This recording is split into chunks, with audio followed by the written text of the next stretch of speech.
Welcome to another Better Communications Results.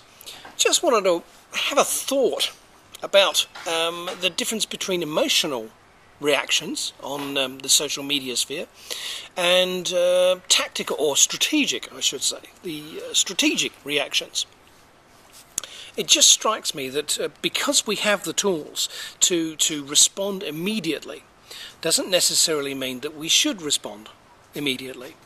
Now, of course, the US Air Force came up with their chart, their flow chart, yes-no process of whether someone should be responded to, and depending on who they are and what their particular beef was, and whether there were a whole lot of factors as to whether it deserved to be recognised and therefore responded to.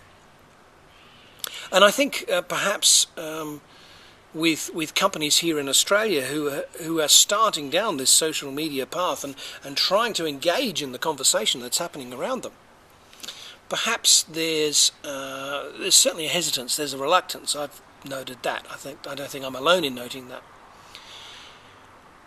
The typical Australian business of we don't want to make a mistake, so therefore let's tread very gently and warily. I think you do want to engage in the conversation, but I think sometimes you need to be wary. Let's consider that all of the responses that you could possibly ever make on whatever social media channel there is now or is going to be in the future are going to be Googleable, not Googleable. Googleable. Oh, goodness me, can't even say it. Sorry, a glass of wine, Googleable. And so the record will be there for all to see. Sometimes it might be more advantageous just to step back for 24 hours, have a think about the response, and then make the response. And avoid the temptation to respond straight away, because the response is going to be there in perpetuity.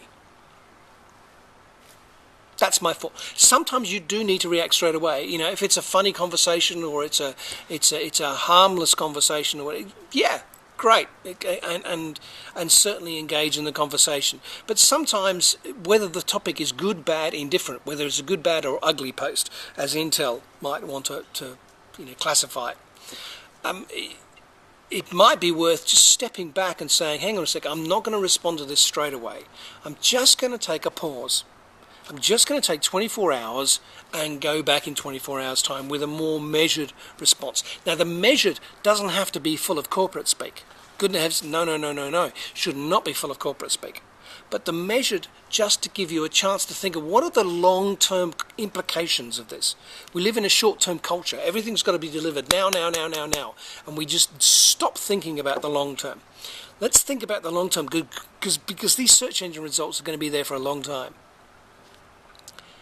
What are the implications for the response that I'm going to give to that particular tweet by someone else, or that particular blog post by someone else?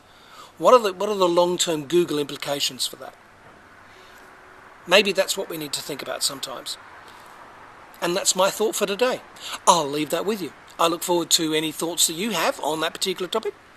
And I remind you to take some business communications risks, because you never know in this topsy-turvy world of business communication and people.